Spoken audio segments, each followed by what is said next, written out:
Our Mutual Friend by Charles Dickens.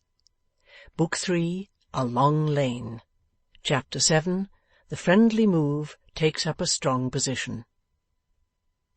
The friendly movers sat upright on the floor, panting and eyeing one another, after Mr Boffin had slammed the gate and gone away. In the weak eyes of Venus, and in every reddish dust-coloured hair in his shock of hair, there was a marked distrust of Wegg, and an alertness to fly at him on perceiving the smallest occasion. In the hard-grained face of Wegg, and in his stiff, knotty figure — he looked like a German wooden toy — there was expressed a politic conciliation which had no spontaneity in it. Both were flushed, flustered, and rumpled by the late scuffle, and Wegg, in coming to the ground, had received a humming knock on the back of his devoted head, which caused him still to rub it with an air of having been highly but disagreeably astonished. Each was silent for some time, leaving it to the other to begin. "Brother," said Wegg, at length breaking the silence, "you were right, and I was wrong. I forgot myself." Mr Venus knowingly cocked his shock of hair, as rather thinking Mr Wegg had remembered himself in respect of appearing without any disguise. "But, comrade," pursued Wegg, "it was never your lot to know Miss Elizabeth, Master George, Aunt Jane, nor Uncle Parker." Mr Venus admitted that he had never known those distinguished persons, and added in effect that he had never so much desired the honour of their acquaintance. "Don't say that, comrade," retorted Wegg. "No, don't say that, because without having known them, you never can fully know what it is to be stimulated to frenzy by the sight of the usurper." Offering these excusatory words as if they reflected great credit on himself, Mr Wegg impelled himself with his hands towards a chair in a corner of the room, and there, after a variety of awkward gambols, attained a perpendicular position. Mr Venus also rose. "Comrade," said Wegg, "take a seat. Comrade, what a speaking countenance is yours!" Mr Venus involuntarily smoothed his countenance, and looked at his hand, as if to see whether any of its speaking properties came off. "For clearly do I know, mark you," pursued Wegg, pointing his words with his forefinger, "clearly do I know what question your expressive feature puts to me." "What question?" said Venus. "A question," returned Wegg with a sort of joyful affability. "Why I didn't mention sooner that I had found something. Says your speaking countenance to me, why didn't you communicate that when I first come in this evening? Why did you keep it back till you thought Mr Boffin had come to look for the article? Your speaking countenance," said Wegg, "puts it plainer than language. Now, you can't read in my face what answer I give." "No, I can't," said Venus. "I knew it. And why not?" returned Wegg with the same joyful candour. "Because I lay no claims to a speaking countenance. Because I am well aware of my deficiencies. All men are not gifted alike, but I can answer in words. And in what words? These. I wanted to give you a delightful surprise."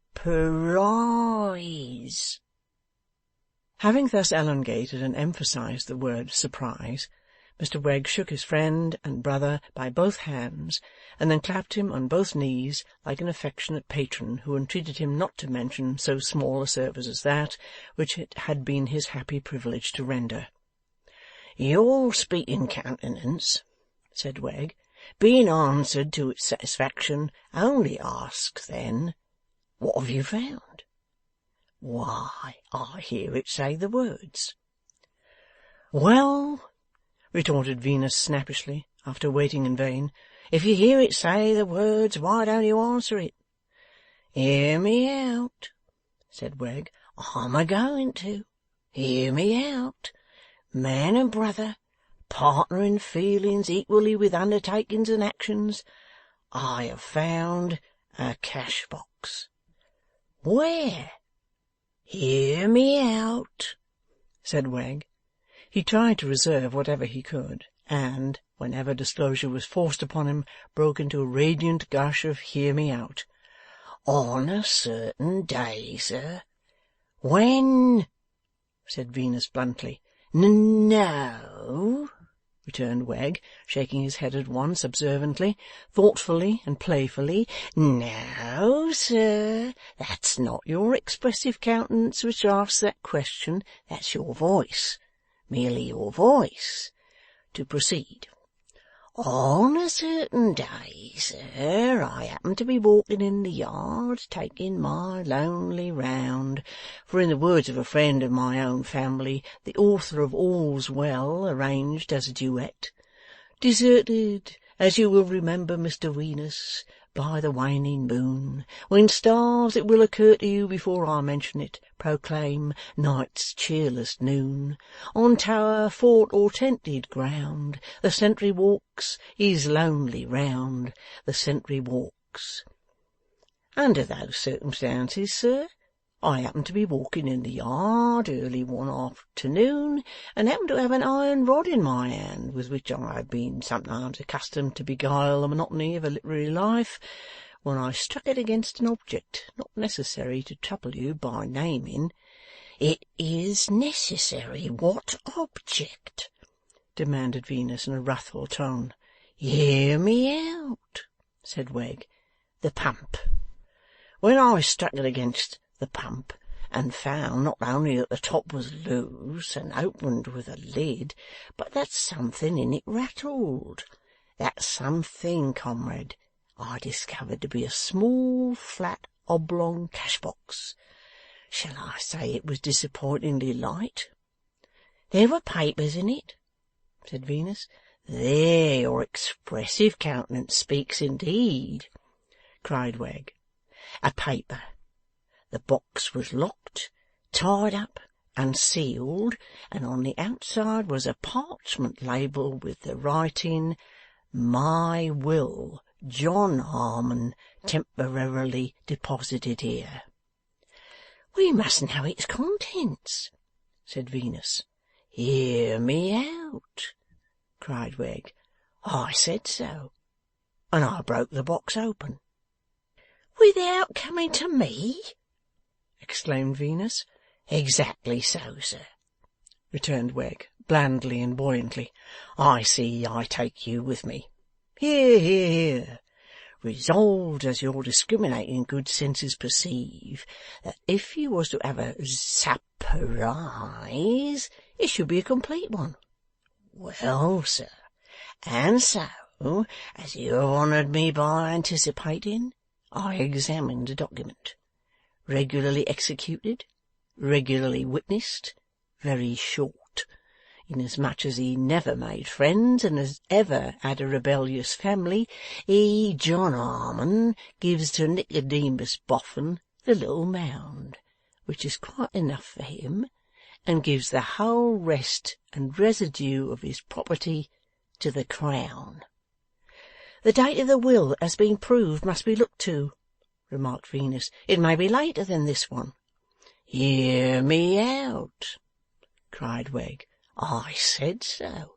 I paid a shilling, never mind your sixpence of it, to look up that will. Brother, that will is dated months before this will. And now, as a fellow man, and as a partner in a friendly move," added Wegg, benignantly taking him by both hands again, and clapping him on both knees again, "say, have I completed my labour of love to your perfect satisfaction, and are you surprised?" Mr Venus contemplated his fellow man and partner with doubting eyes, and then rejoined stiffly, "This is great news indeed, Mr Wegg. There's no denying it. But I could have wished you had told it me before you got your fright to-night, and I could have wished you had ever asked me as your partner what we were to do before you thought you were dividing a responsibility." "Hear me out," cried Wegg. "I knew you was a-going to say so, but alone I bore the anxiety, and alone I'll bear the blame." This with an air of great magnanimity. "No," said Venus. "Let's see this will and this box." "Do I understand, brother," returned Wegg with considerable reluctance, "that it is your wish to see this will and this—" Mr Venus smote the table with his hand. "Hear me out," said Wegg. "Hear me out. I'll go and fetch 'em." After being some time absent, as if in his covetousness he could hardly make up his mind to produce the treasure to his partner, he returned with an old leathern hat-box, into which he had put the other box, for the better preservation of commonplace appearance and for the disarming of suspicion. "But I don't half like opening it here," said Silas in a low voice, looking around. "He might come back. He may not be gone. We don't know what he may be up to, after what we've seen." "There's something in that," assented Venus. "Come to my place." Jealous of the custody of the box, and yet fearful of opening it under the existing circumstances, Wegg hesitated. "Come, I tell you," repeated Venus, chafing. "To my place." Not very well seeing his way to a refusal, Mr Wegg then rejoined in a gush, "Hear me out. Certainly." So he locked up the bower, and they set forth, Mr Venus taking his arm and keeping it with remarkable tenacity. They found the usual dim light burning in the window of Mr Venus's establishment, imperfectly disclosing to the public the usual pair of preserved frogs, sword in hand, with their point of honour still unsettled. Mr Venus had closed his shop door on coming out, and now opened it with the key and shut it again as soon as they were within, but not before he had put up and barred the shutters of the shop window. "No one can get in without being let in," said he then, "and we couldn't be more snug than here." So he raked together the yet warm cinders in the rusty grate, and made a fire, and trimmed the candle on the little counter. As the fire cast its flickering gleams here and there upon the dark greasy walls, the Hindoo baby, the African baby, the articulated English baby, the assortment of skulls, and the rest of the collection came starting to their various stations as if they had all been out, like their master, and were punctual in a general rendezvous to assist at the secret. The French gentleman had grown considerably since Mr Wegg last saw him, being now accommodated with a pair of legs and a head, though his arms were yet in abeyance. To whomsoever the head had originally belonged, Silas Wegg would have regarded it as a personal favour if he had not cut quite so many teeth. Silas took his seat in silence on the wooden box before the fire, and Venus, dropping into his low chair, produced from among his skeleton hands his tea-tray and teacups, and put the kettle on. Silas inwardly approved of these preparations, trusting they might end in Mr Venus's diluting his intellect. "Now, sir," said Venus, "all is safe and quiet. Let us see this discovery." With still reluctant hands, and not without several glances towards the skeleton hands, as if he mistrusted that a couple of them might spring forth and clutch the document, Wegg opened the hat-box and revealed the cash-box, opened the cash-box and revealed the will. He held a corner of it tight, while Venus, taking hold of another corner, searchingly and attentively read it. "Was I correct in my account of it, partner?" said Mr Wegg at length. "Partner, you were," said Mr Venus. Mr Wegg thereupon made an easy, graceful movement, as though he would fold it up, but Mr Venus held on by his corner. "No, sir," said Mr Venus, winking his weak eyes and shaking his head. "No, partner. The question is now brought up, who is going to take care of this? Do you know who is going to take care of this, partner?" "I am," said Wegg. "Oh dear no, partner," retorted Venus. "That's a mistake. I am. Now look here, Mr Wegg, I don't want to have any words with you, and still less do I want to have any anatomical pursuits with you." "What do you mean?" said Wegg quickly. "I mean, partner," replied Venus slowly, "that it's hardly possible for a man to feel in a more amiable state towards another man than I do towards you at this present moment. But I am on my own ground. I am surrounded by the trophies of my art, and my tools is very handy.' 'What do you mean, Mr Venus?' asked Wegg again. 'I am surrounded, as I have observed,' said Mr Venus placidly, 'by the trophies of my art. They are numerous. My stock of human wares is large. The shop is pretty well crammed, and I don't just now want any more trophies of my art. But I like my art, and I know how to exercise my art.'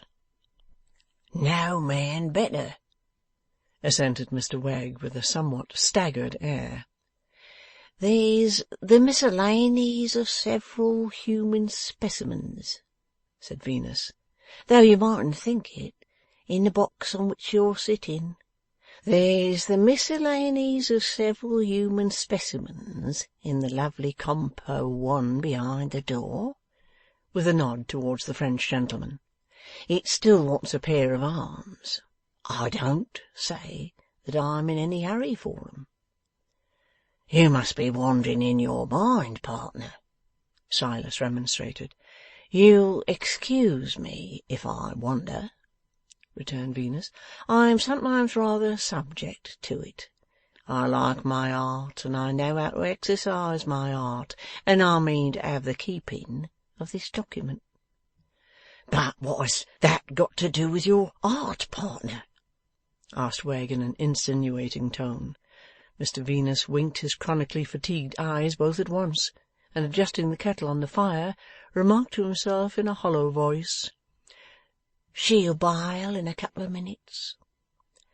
Silas Wegg glanced at the kettle, glanced at the shelves, glanced at the French gentleman behind the door, and shrank a little as he glanced at Mr Venus, winking his red eyes, and feeling in his waistcoat pocket, as for a lancet, say, with his unoccupied hand.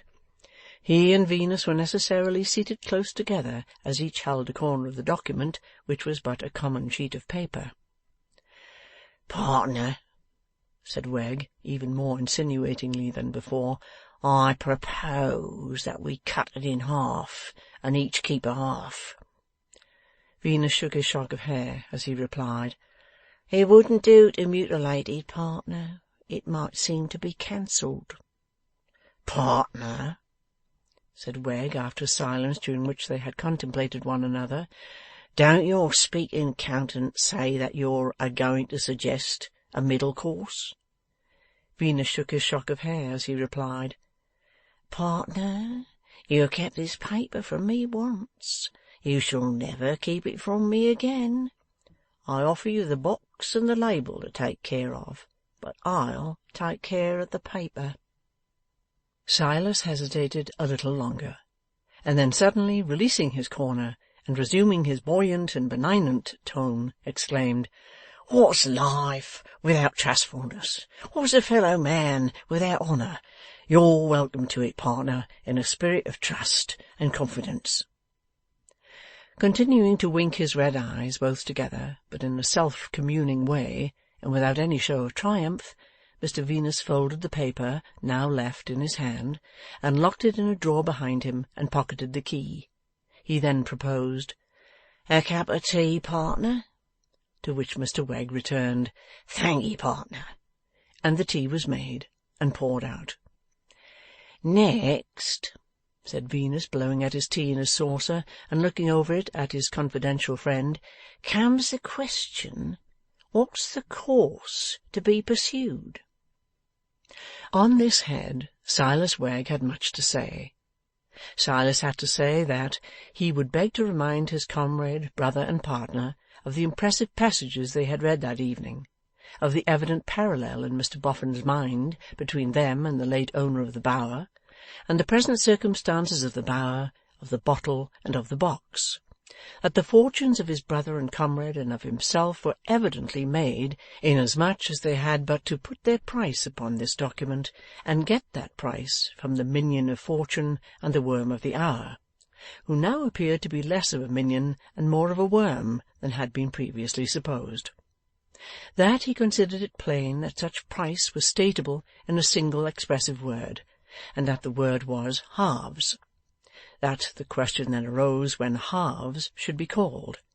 That here he had a plan of action to recommend with a conditional clause. That the plan of action was that they should lie by with patience. That they should allow the mounds to be gradually levelled and cleared away, while retaining to themselves their present opportunity of watching the process, which would be, he conceived, to put the trouble and cost of daily digging and delving upon somebody else, while they might nightly turn such complete disturbance of the dust to the account of their own private investigations, and that, when the mounds were gone, and they had worked those chances for their own joint benefit solely, they should then, and not before, explode on the minion and worm. But here came the conditional clause, and to this he entreated the special attention of his comrade, brother, and partner. It was not to be borne that the minion and worm should carry off any of that property which was now to be regarded as their own property. When he, Mr Wegg, had seen the minion surreptitiously making off with that bottle, and its precious contents unknown, he had looked upon him in the light of a mere robber, and as such would have despoiled him of his ill-gotten gain, but for the judicious interference of his comrade, brother, and partner.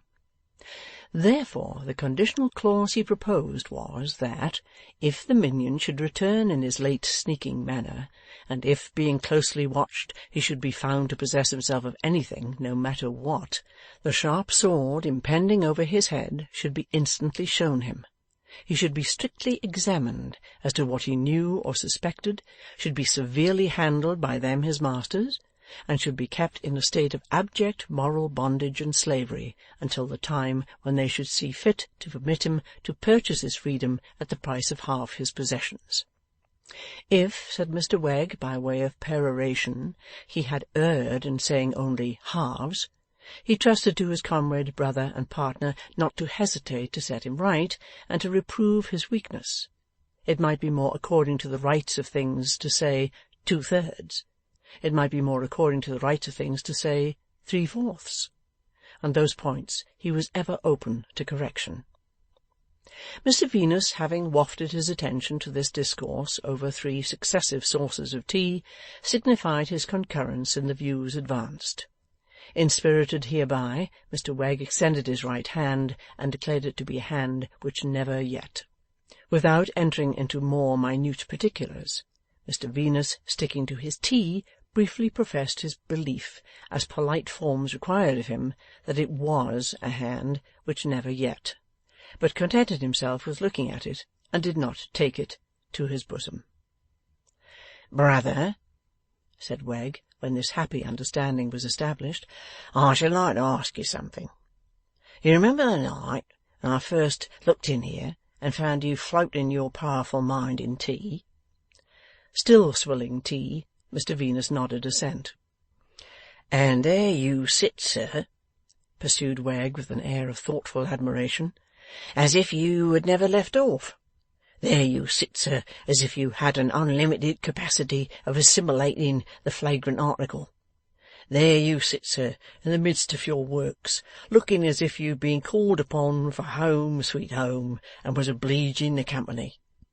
A exile from home, splendour dazzles in vain.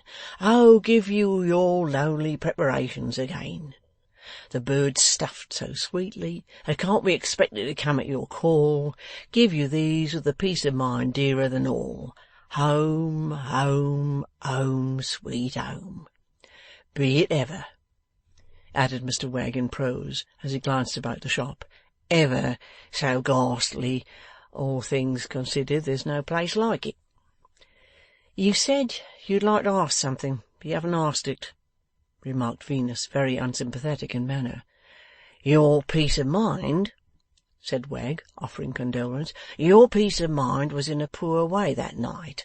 How's it going on? Is it looking up at all?" "She does not wish," replied Mr Venus, with a comical mixture of indignant obstinacy and tender melancholy, "to regard herself, nor yet to be regarded in that particular light. There's no more to be said." "Ah, dear me, exclaimed Wegg with a sigh, but eyeing him while pretending to keep him company and eyeing the fire. "Such is woman. And I remember you said that night, sitting there as I sat here, said that night when your peace of mind was first laid low, that you had taken an interest in these very affairs. Such is coincidence." "Her father," rejoined Venus, and then stopped to swallow more tea. "Her father was mixed up in them." "You didn't mention her name, sir, I think," observed Wegg pensively. "No, you didn't mention her name that night." "Pleasant Riderhood." "Indeed!" cried Wegg. "Pleasant Riderhood. There's something moving in the name Pleasant.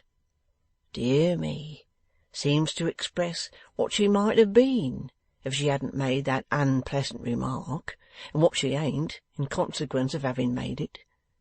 Would it at all pour balm into your wounds, Mr Venus, to inquire how you came acquainted with her?" "I was down at the waterside," said Venus, taking another gulp of tea, and mournfully winking at the fire, "looking for parrots." Taking another gulp, and stopping. Mr Wegg hinted, to jog his attention, "You could hardly have been out parrot shooting in the British climate, sir?" "No, no, no," said Venus fretfully. "I was down at the waterside, looking for parrots brought home by sailors to buy for stuffing." "Aye, aye, aye, sir." "And looking for a nice pair of rattlesnakes to articulate for a museum, when I was doomed to fall in with her and deal with her. It was just at the time of that discovery in the river. Her father had seen the discovery being towed in the river. I made the popularity of the subject a reason for going back to improve the acquaintance, and I have never since been the man I was. My very bones is rendered flabby by brooding over it. If they could be brought to me loose, to sort, I should hardly have the face to claim 'em as mine. To such an extent have I fallen off under it." Mr Wegg, less interested than he had been, glanced at one particular shelf in the dark. "Why, I remember, Mr Venus," he said in a tone of friendly commiseration, "for I remember every word that falls from you, sir. I remember that you said that night you had got up there, and then your words was, 'Never mind.'" "The parrot that I bought of her," said Venus, with a despondent rise and fall of his eyes. "Yes, there it lies on its side, dried up, except for its plumage, very like myself. I've never had the heart to prepare it, and I never shall have now." With a disappointed face, Silas mentally consigned this parrot to regions more than tropical, and, seeming for the time to have lost his power of assuming an interest in the woes of Mr Venus, fell to tightening his wooden leg as a preparation for departure, its gymnastic performances of that evening having severely tried its constitution. After Silas had left the shop, hat-box in hand, and had left Mr Venus to lower himself to oblivion point with the requisite weight of tea, it greatly preyed on his ingenuous mind that he had taken this artist into partnership at all. He bitterly felt that he had overreached himself in the beginning by grasping at Mr Venus's mere straws of hints, now shown to be worthless for his purpose. Casting about for ways and means of dissolving the connection without loss of money, reproaching himself for having been betrayed into an avowal of his secret, and complimenting himself beyond measure on his purely accidental good luck, he beguiled the distance between Clerkenwell and the mansion of the Golden Dustman. For Silas Wegg felt it to be quite out of the question that he could lay his head upon his pillow in peace, without first hovering over Mr Boffin's house in the superior character of its evil genius. Power, unless it be the power of intellect or virtue, has ever the greatest attraction for the lowest natures, and the mere defiance of the unconscious house-front, with his power to strip the roof off the inhabiting family like the roof of a house of cards, was a treat which had a charm for Silas Wegg. As he hovered on the opposite side of the street, exulting, the carriage drove up. there'll shortly be an end of you,' said Wegg, threatening it with the hat-box. 'Your varnish is fading.' Mrs Boffin descended and went in. 'Look out for a fall, my lady dustwoman,' said Wegg. Bella lightly descended and ran in after her. 'How brisk we are!' said Wegg. 'You won't run so gaily to your old shabby home, my girl. You'll have to go there, though.' A little while, and the secretary came out. 'I was passed over for you,' said Wegg, 'but you had better provide yourself with another situation, young man.' Mr Boffin's shadow passed upon the blinds of 3 large windows as he trotted down the room, and passed again as he went back. 'Yep!' cried Wegg. 'You're there, are you? Where's the bottle? You would give your bottle for my box, dustman.' Having now composed his mind for slumber, he turned homeward. Such was the greed of the fellow, that his mind had shot beyond halves, 2/3, 3/4, and gone straight to spoliation of the whole. Though that wouldn't quite do, he considered, growing cooler as he got away. That's what would happen to him if he didn't buy us up. We should get nothing by that. We so judge others by ourselves, that it had never come into his head before that he might not buy us up, and might prove honest and prefer to be poor. It caused him a slight tremor as it passed, but a very slight one, for the idle thought was gone directly. 'He's grown too fond of money for that,' said Wegg. 'He's grown too fond of money.' The burden fell into a strain or tune as he stumped along the pavements. All the way home he stumped it out of the rattling streets. Piano, with his own foot, and forte, with his wooden leg. He's grown too fond of money for that. He's grown too fond of money. Even next day Silas soothed himself with this melodious strain, when he was called out of bed at daybreak to set open the yard gate and admit the train of carts and horses that came to carry off the little mound. And all day long, as he kept unwinking watch on the slow process which promised to protract itself through many days and weeks, whenever, to save himself from being choked with dust, he patrolled a little cinderous beat he established for the purpose, without taking his eyes from the diggers, he still stumped to the tune, "He's grown too fond of money for that. He's grown too fond of money." End of Book 3, Chapter 7.